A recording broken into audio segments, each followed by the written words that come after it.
Hi friends, तुमचं सगळ्यांचं स्वागत आहे आपल्या आणखीन एका नवीन रेसिपीमध्ये. आज आहे ना, मी एक अशी रेसिपी तुमच्यासोबत शेअर करणार आहे जी पाहिल्यानंतर तुमच्या घरातली मुलं अक्षरशः उड्या मारतील.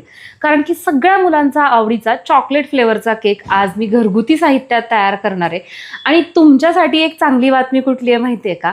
हा केक तयार करण्यासाठी आपण मैदा वापरणार नाहीये, गव्हाच्या पिठाचा वापर करून हा केक करणार आहे. चला तर मग कसा करायचा ते पाहूयात.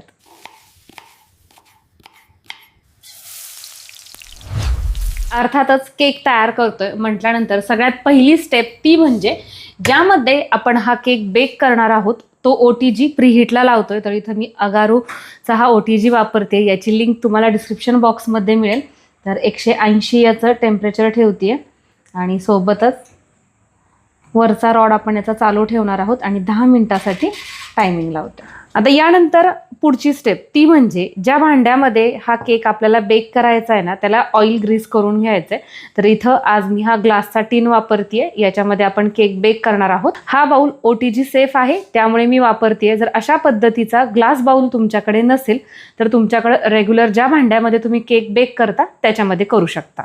त्यानंतर आता परत एकदा मी दुसरा बाउल घेतलेला आहे. याच्यामध्ये 1/3 कप आपल्याला दही टाकून घ्यायचं आहे आणि हे दही फ्रेश वापरायचं आहे.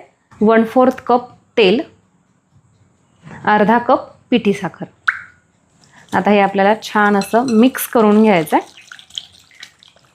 तर अशा पद्धतीनं छान असं फेटून घ्यायचं आहे. साखर जी आहे ती वितळली पाहिजे आणि सोबतच दही वापरताना जर त्याच्यामध्ये काही गुठळ्या असतील तर त्यासुद्धा आपल्याला पूर्णपणे अशा एकजीव करून घ्यायच्यात.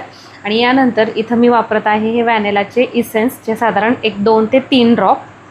याच्यामुळे काय होईल, आपला जो फ्लेवर आहे ना तो आणखीन जास्त असा उभारून येईल.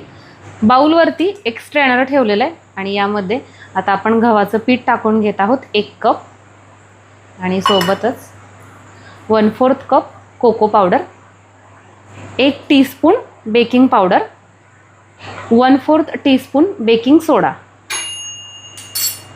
तर हे सगळं व्यवस्थित आपण चाळून घेतोय.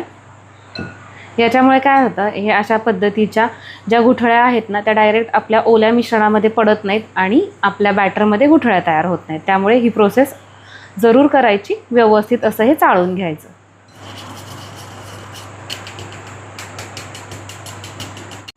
हे अगोदर मिक्स करून घेऊया. आता याच्यामध्ये आपण आवश्यकतेनुसार दूध टाकून घेतोय. 1 कप दूध घेतलेलं आहे. जशी गरज पडेल तसं थोडं थोडं टाकून घेतोय. रूम टेम्परेचरवरचं आपल्याला हे दूध वापरायचं आहे.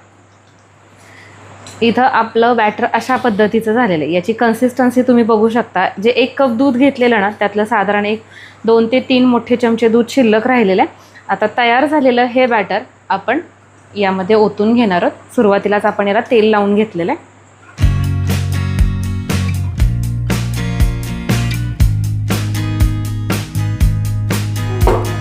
आपल्याला हे हलकं असं टॅप करायचं आहे. प्रीहीट केलेल्या OTG मध्ये आपण हे ठेवून घेऊया. तर इथं मी खालचा आणि वरचा दोन्हीही रॉड चालू ठेवते आणि याचा जो टायमिंग आहे ना तो आपण 30 मिनिट लावलेला आहे, पण कमी किंवा थोडासा जास्त होऊ शकतो, 5-1 मिनिट. आपला केक बेक होण्यासाठी अगदी 5 मिनिट शिल्लक राहिलेले आहेत आणि आता आपण एक पुढची छान अशी प्रोसेस करतोय. तर आपला गॅस बंद आहे, फक्त पॅन मी गॅसवरती ठेवलेला आहे. 1/4 कप कोको पावडर, अर्धा कप पिठी साखर, टेबलस्पून कॉर्नफ्लोअर आणि यामध्येच आहे ना आपण 1 कप दूध टाकत आहोत. अशा पद्धतीने अगोदर आपण मिक्स करून घेतोय.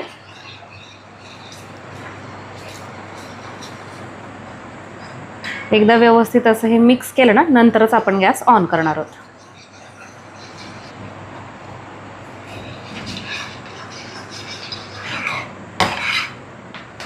आणि गॅसचा फ्लेम आपल्याला लो ठेवायचा आहे. केक बेक झालेला आहे, काढून घेऊया. 30 मिनिटानंतर इथे आपला केक बेक झालेला आहे. गॅसचा फ्लेम आपल्याला लो ठेवायचा आहे, हाय फ्लेम करायचं नाही. आणि लो फ्लेमवरती हे आपल्याला छान अशा पद्धतीनं घट्टसर करून घ्यायचं आहे किंवा दाटसर करून घ्यायचं आहे.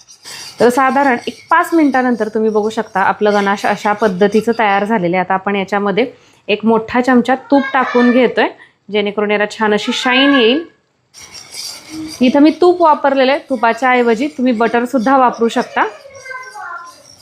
आता आपलं जे गनाश आहे त्याची कन्सिस्टन्सी तुम्ही बघू शकता. हे अशा पद्धतीचं तयार झालेलं आहे, छान दाटसर झालेलं आहे. आता मी गॅस बंद करते.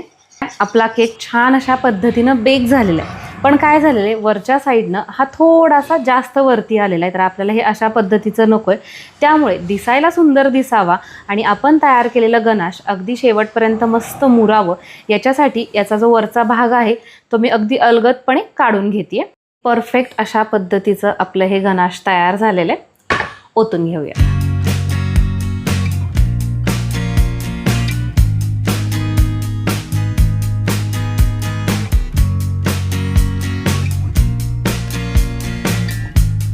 गार्निशिंगसाठी इथे मी हे डार्क चॉकलेट घेतलेले, अशा पद्धतीने आपण हे खिसून घेतलेले टाकून घेऊयात.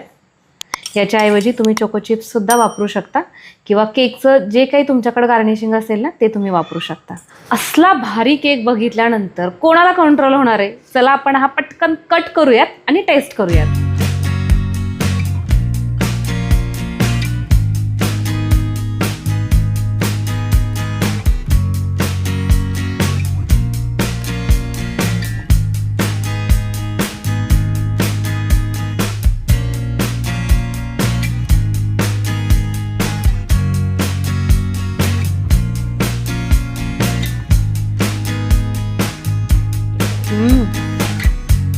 मस्त.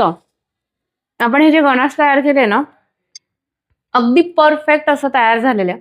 याच्यामध्ये आपण जी कॉफी टाकलेली आहे त्याचा एक वेगळा फ्लेवर याला येतो आणि त्याच्यामुळे याची ओव्हरऑल चव एकदम भन्नाट अशी लागते.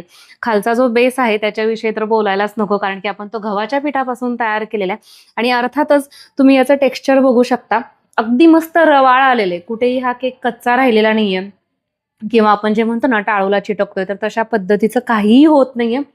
भन्नाट अशी रेसिपी आहे, घरी एकदा तरी ट्राय करावी अशी.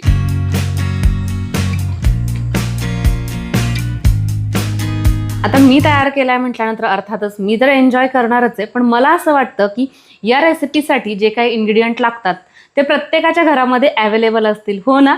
चला तर मग वाट कशाची बघताय, तयारीला लागा आणि तुम्ही सुद्धा हा केक घरी ट्राय करा आणि कसा झाला होता हे कमेंट करून मला सांगायला विसरू नका. व्हिडिओ आवडला असल्यास व्हिडिओला लाईक आणि चॅनलला नक्की सबस्क्राईब करा. परत भेटूयात अशाच काही छानशा रेसिपी सहित. तोपर्यंत बाय.